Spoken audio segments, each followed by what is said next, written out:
자, 미국 증시 분위기를 생생하게 정리해 보겠습니다. 이항영의 월가이드 시간, 오늘도 MTN 이항영 전문위원님과 함께합니다. 안녕하세요. 네, 안녕하세요. 자, 오늘 미국 증시는 실적 결과에 따라서 이 개별 종목별 움직임이 아주 명확하게 나뉘는 하루였거든요. 그런데 위원님, 넷플릭스 네. 정말 이럴 수가 있는 겁니까? 이런 일이 있을 수가 없는 거죠. 어제 저희가 속보로 전해드렸을 때 25% 시간에서 빠졌는데요.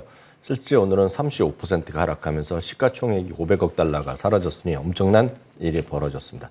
여튼 그러다 보니 상당히 버티긴 했지만 나스닥이 결국 1% 이상 떨어졌고요. S&P 500도 약보합 정도에 머물렀습니다. 반면에 다우지수는 또 상반된 것들을 또 오늘 또 사상체 효과가 나는 주식들이 꽤 많이 쏟아졌거든요. 그 시장의 흐름에서. 그러면서 다우지수는 오늘 또 0.7% 가까이 또 올라가는 흐름을 보여줬습니다. 섹터로 보면 잘 아시다시피 11개의 공식 섹터로 미국을 얘기합니다. 사실 미국뿐만 아니라 전 세계가 같은 어떤 그 섹터별 분류하는 체계가 있는데요. 그 중에서 8개가 상승했습니다. 오늘. 그럼 떨어진 게 뭐냐? 커뮤니케이션, 임의 소비재, 기술주가 좀 하락했고요. 기술주도 소폭 하락했습니다. 반면에 필수 소비재, 헬스케어, 금융 등 그중에서도 흔히 뭐라고 분류되건 간에 소위 방어적 섹터에 있는 것들, 그리고 가치주의 성격이 있는 것들, 퀄리티 있는 것들, 배당 이런 것들이 좀 상대적으로 강한 흐름이 오늘 현재도 이어진 하루가 되겠습니다. 10년물 금리는 오늘부터 상당히 또 올라갔다가 결국 3% 수준까지 근접했다가 결국은 또 2.83%로 소폭 하락한 채 마감됐지만 금리의 상승세는 지금 거침없는 것이 계속 이어지고 있기 때문에 아마 빠르면 이번 주 아니면 늦어도 다음 주째는 많은 분들이 소위 실제 금리가 플러스 0에 들어섰다는 얘기를 많이 들으실 수밖에 없고 그에 관한 얘기가 나올 것 같습니다. 그에 관해서 내일 시간이 되면 좀 더 자세히 말씀드리겠고요.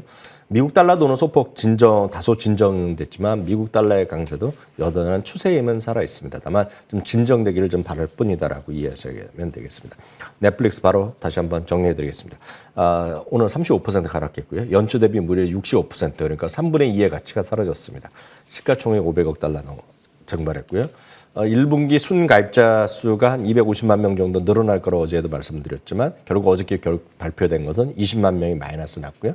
더군다나 2분기에는 200만 명을 전망하고 있습니다. 이 그림이 보면 당초 빨간색이 이번에 전망이었습니다. 동그라미였는데 원으로 친 거. 근데 결국 노란색까지 마이너스 20까지 떨어졌고 2분기에는 이게 초록색으로 표현됐는데요. 거기에는 2분기에 200만 명까지 더 떨어진다는 거죠. 넷플릭스나 일부 IB나에서는 이제는 더 이상 가입자를 갖고 얘기하지 말고 실적으로 얘기하자. 숫자를 갖고 얘기하고 있지만 아직 월가에서 받아들이진 않죠. 바로 그것들이 충격적인 것으로 들어왔습니다. 여러 가지 얘기할 필요가 없죠. 경쟁 심화에 대한 우려감이죠. 우리나라만 하더라도 소위 OTT 서비스가 꽤 많아지고 있는 거 아닙니까? 뭐 티빙도 마찬가지가 되겠고 수많은 것들을 아마 선택적으로 보시면 많을 것 같고요. 네. 특히 미국은 더 많은 것들이 지금 보여드린 것 외에 더 많은 것들이 있습니다. 그러다 보니 최소 10곳이 목표 주가를 하향했고요. 특히 투자 의견 내린 것이 뭐 대부분입니다. 투자에 물론 속보 올린 것도 있지만요. 최소 두 곳은 매수에서 매도까지 2단계를 바로 내려놨습니다. 목표 주가 평균은 한 달 전만 하더라도 542달러, 어제만 하더라도 비슷한 수준이었는데요. 433달러로 하루 만에 거의 100달러가 내려왔고요. 오늘 의견 중에서 거의 목표 주가를 반으로 내린 것이 투자 의견을 2단계 내린 것입니다. 가운데 표를 써놨는데요. 뱅크 오브 아메리카가 매수에서 매도로 605달러에서 300달러. 저는 웬만큼 오랫동안 했지만 이렇게 내린 걸 못 봤습니다. 네. 그냥 절반을 잘라버렸습니다. 피보트 리서치는 550에서 235. 이것도 역시 절반 가까이. 실질을 보면 절반은 더 내렸거든요. 그만큼 시장에서 아주 냉정한 대접을 받았다라고 보셔야 되겠고요. 주가는 당분간 이런 상황에서 쉽지 않을 것 같네요.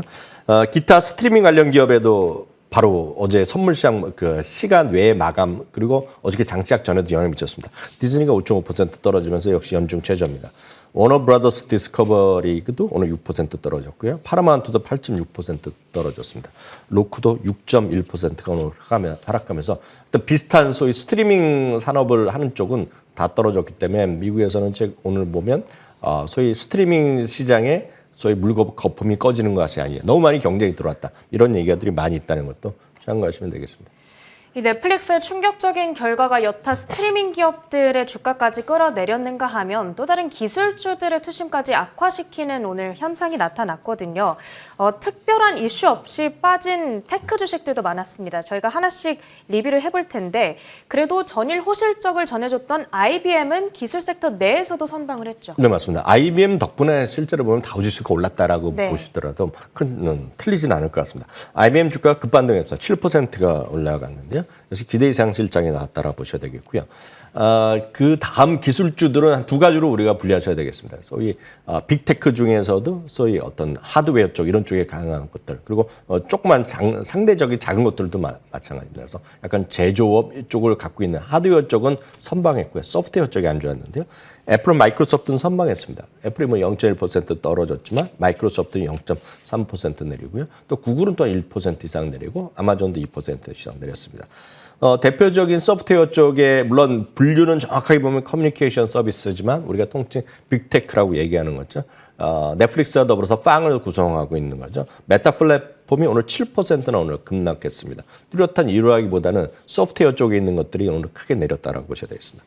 페이팔도 8.4%가 급락한 모습이었고요. 상대적으로 엔비디아도 오늘 3.2%가 오늘 하락했습니다. 네, 장 마감 이후에 이제 실적 결과를 전한 종목들도 하나씩 봐야겠습니다.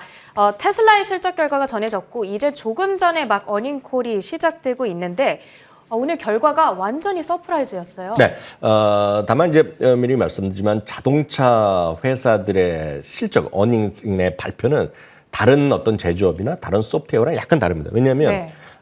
미국도 마찬가지고 우리나라도 마찬가지인데요. 자동차 판매량이라는 것은 매달 초에 어느 나라나 웬만한 거 다 발표를 합니다. 그러니까 미국은 바로 한 이틀 있다 발표하고요. 우리나라도 협회에서 좀 이따 발표하고요. 중국이 한 보름 있다 발표합니다. 그래서 메이커별로 아니면 메이커 안에서도 소위 브랜드 있지 않습니까?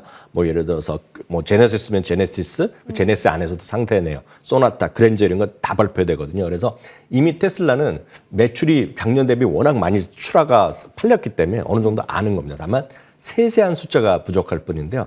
자동차 사실 제가 자동차 애널리스트 꽤 했기 때문에 좀 알지만 실제로 자동차는 판매 실적 나오고 출하 생산 나오면 거의 맞춥니다. 그래서 서프라이즈라고 얘기하기는 쉽지 않습니다. 그래서 다른 것보다는 약간 여러분들이 너무 그렇게 긴장할 필요 없다라고 미리 좀 말씀드리겠고요. 어찌됐건 주당 이익은 2.2달러가 예상됐는데 3달러가 넘게 나왔습니다. 그리고 매출도 178억 달러가 예상되는데 187억 달러가 얘기나고 이제 좀 더 필요한 것은 어닝콜에서 하면서 중국에 대한 얘기 이런 것들이 더 변화가 있을 것 같습니다. 네. 시간의 주가는 어찌됐건 오늘 5% 이상 주가가 급등하고 있고요. 반면에 오늘 또 정규장에서는 5%가 떨어졌었거든요. 그러니까 지금은 다시 1,000달러 위에 가 있을 텐데 뭐 이거는 뚜껑을 완전히 열려봐야 되겠지만 분위기 자체는 워낙 실적이 좋게 나왔기 때문에 뭐 나쁘지 않을 것 같습니다. 또 하나 이제 많은 분들이 그렇게 관심은 없지만 저 같은 경우에는 이제 관심 갖고 있는 것이 여행이기 때문에 유나이티드 항공입니다. 지난주에 델타 항공이 나오면서 얘기했던 것과 거의 판박입니다. 기대보다 소폭 미흡하고 매출도 약간 부족했습니다. 그렇지만 2분기에는 확실한 자신감, 2분기 흑자 전환 얘기했고요. 연간의 흑자 자신감도 얘기했습니다. 2분기에는요, 그러니까 2분기가 아니라 정확히는 하반기인데요. 하반기에 보면 2019년 대비 운항 스케줄을 87%까지 회복한다는 얘기했고요. 그리고 고객도 많아지고 기름값도 올라가고 가격도 올라가기 때문에 확실한 자신감을 보여줬습니다. 시간의 주가가 지금 오늘 5% 넘게 급등하고 있는 것이 이게 바로 시장의 흐름이다라고 이해하시면 되겠네요. 네, 장 마감 이후에 실적 나온 종목들 정리해 드렸습니다. 자, 오늘 다시 정규장 이야기로 넘어가서요. 올랐던 쪽도 들여다보려고 합니다. 사실 그 P&G가 우리가 워낙에 이제 사람들이 휴지나 클로락스 세제를 미리 사놨기 때문에 약간 걱정 반 기대 반 하고 있었는데 네. 실적이 잘 나왔네요. 네, 맞습니다. 넷플릭스는 이제 완전 넷플릭스와 반대되는 개념이 바로 이런 P&G 같은 그런 개념이 되겠습니다. 필수 소비재가 되겠는데요. 기대 이상 실적이 했고요. 더군다나 가이던스도 올려놨습니다. 가장 큰 거는 아무리 많은 사람들이 원가가 올라가고 하더라도 안 쓸 수 없는 거 아닙니까? 그러다 보니 샴푸건 이런 것들 그리고 세제 이런 것들에 대한 수요가 계속 있었던 거죠. 그러니까 결국 제품 가격 인상이 결국 기대 인플레이션 시대의 경쟁력을 유지하는 소위 가격 결정력의 어떤 전형을 보여줬다라고 보셔야 되겠습니다. 마침 지난주에요. 66년 연속 배당 인상을 발표한 것으로 포함해서요. 놀라지 마십시오. 이 회사는 1990년이 아니라 1890년입니다. 그러니까 벌써 거의 130년 전인데요. 대단하네요. 132년 동안 한 해도 빼놓지 않고 배당을 줬거든요. 네. 그러니까 그게 바로 이런 힘이라고 보셔야 되겠고요. 오늘 주가는 2.6% 올라가면서 사상 최고가의 0.5달러 차이까지 근접한 것이 흐름이 되겠습니다. 네, 그렇습니다. 자, 여기까지 미국 증시에서 있었던 주요 이슈들 정리해드렸고요. MTN 이항영 전문위원님과 함께했습니다. 고맙습니다.